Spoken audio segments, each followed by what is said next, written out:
Bonjour à tous, aujourd'hui nous allons voir les insertions d'images et comment les adapter à la cellule et tout ce qu'on peut faire avec des images qui viennent de l'extérieur.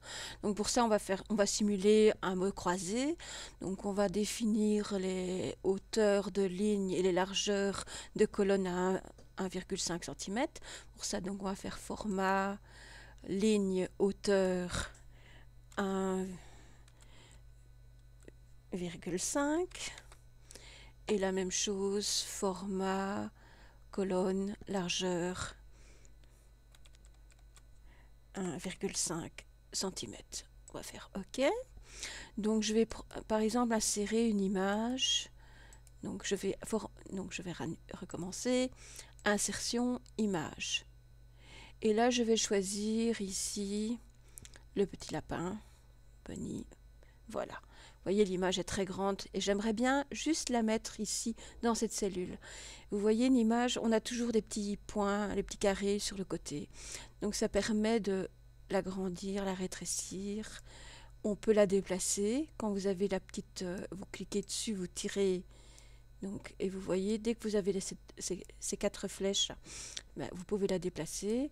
Vous pouvez réduire. Donc des fois, si on prend ici, c'est uniquement en largeur. La même chose ici en hauteur. Voilà. Et ici sur les côtés, donc pour les diagonales, ben, c'est en hauteur. Vous gardez les proportions en fait.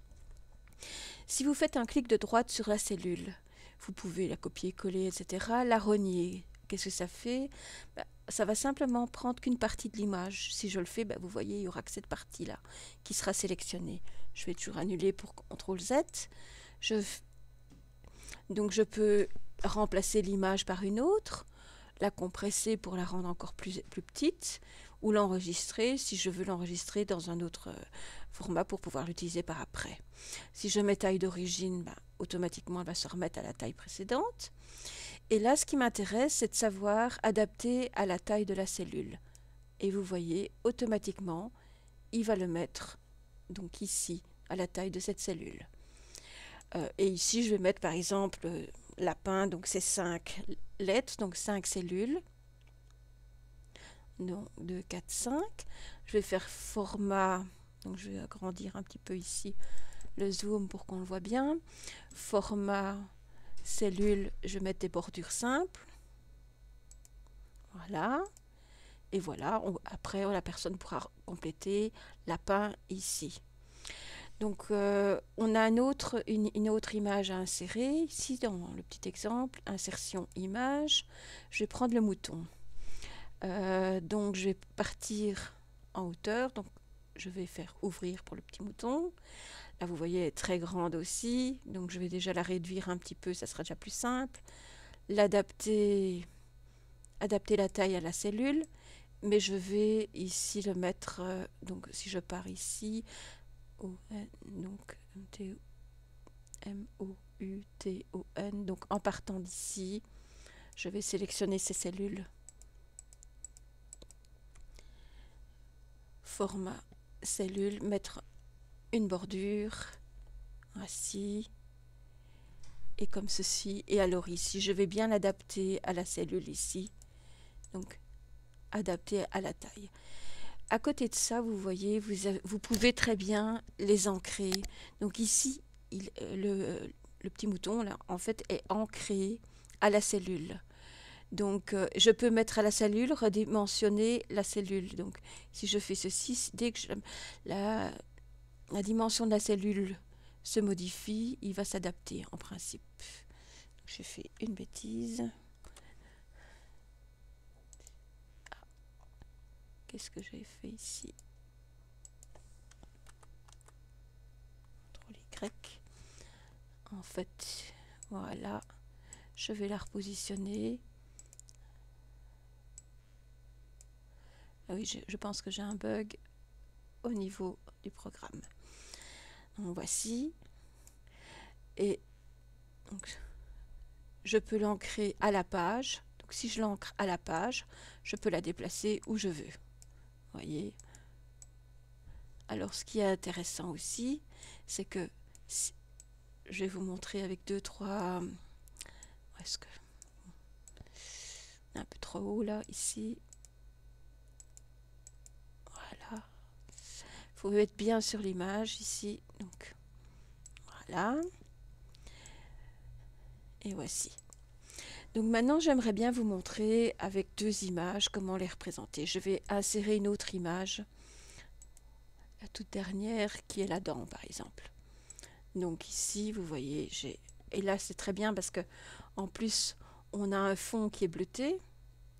Donc je vais la rétrécir et vous allez apprendre à vous amuser ici. Si je la mets en arrière-plan, donc vous voyez, position, je l'envoie à l'arrière-plan.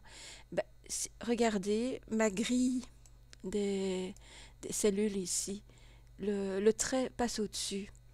Donc je vais annuler ce que j'ai fait. Vous voyez, ça passe. Maintenant, elle est en avant-plan puisqu'elle est au-dessus de ma grille.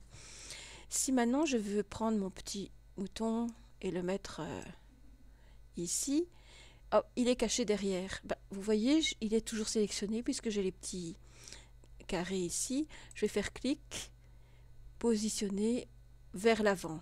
Et vous voyez, il va se mettre automatiquement devant. Ici, je peux très bien me dire que maintenant, je veux positionner vers l'avant la dent et mon mouton est caché. Je vais positionner vers l'arrière et si j'envoie à l'arrière-plan, positionner à l'arrière-plan, il est complètement derrière ma grille. Donc, ce qui est beaucoup plus compliqué pour le sélectionner après. Vous voyez, les cellules passent au-dessus. Qu'ici, mon petit mouton, il est bien au-dessus. Donc, pour ça, je dois toujours annuler. Il faut toujours faire attention quand on met en arrière-plan. Donc, CTRL Y. Voilà. Ici, on est bien au-dessus de la grille et c'est parfait. Donc, maintenant, ce que je peux encore faire, ben, c'est de la pivoter. Par exemple, la faire pivoter ici. Vous voyez, j'ai des petits ronds qui apparaissent. Et là, quand je suis dessus, j'ai une petite flèche. Et hop, je fais une rotation. La même chose ici, vous voyez. Et je peux très bien la faire tourner comme je veux. La même chose ici, si je veux faire refléter verticalement, vous voyez, elle s'est retournée à 180 degrés. Je vais faire retourner horizontalement, ben, ça va être mis autrement. Je vais prendre par exemple mon mouton, vous voyez, ben, là, ça c'est assez comique. Il l'a ancré en fait à la cellule, je vais retirer celle-ci. Hop. Mon petit lapin par exemple, je vais vous le voir faire, pour mieux le voir, refléter verticalement. On lui a mis la tête en bas. Donc je reprends, bien choisir l'image hein, avant de faire pivoter, retourner horizontalement. Vous voyez, il tourne la tête dans l'autre sens. Donc pivoter, refléter verticalement et voilà. Qu'est-ce qui reste? Éditer l'hyperlien, signer une macro, ça va pas tellement influencer. On peut donner une description, etc., voir un petit peu. Mais ici, ce qui est surtout essentiel, c'est si on a un alignement possible, c'est le mettre. Mais en général, avec l'image, c'est pas le cas. Un ancrage, ça vraiment bien vérifier que ça y est à la cellule ou à la page, si on veut, par exemple, en tête de page. La position en avant, en arrière, éviter l'arrière-plan dans la mesure du possible, ou vraiment en dernier recours, quand tout le travail a été fait au préalable, et alors pivoter, c'est assez intéressant. Et enregistrer si votre image n'est déjà pas quelque part. Ici, il n'y a pas besoin puisqu'on avait fait une insertion, donc l'image était déjà insérée. Donc voilà, pour le mot croisé, il suffit de remettre chaque fois les images, bien les adapter à la taille de la cellule et ça doit fonctionner sans problème. C'est comme ça qu'on fait des petits mots croisés. Je vous remercie pour votre attention et à bientôt.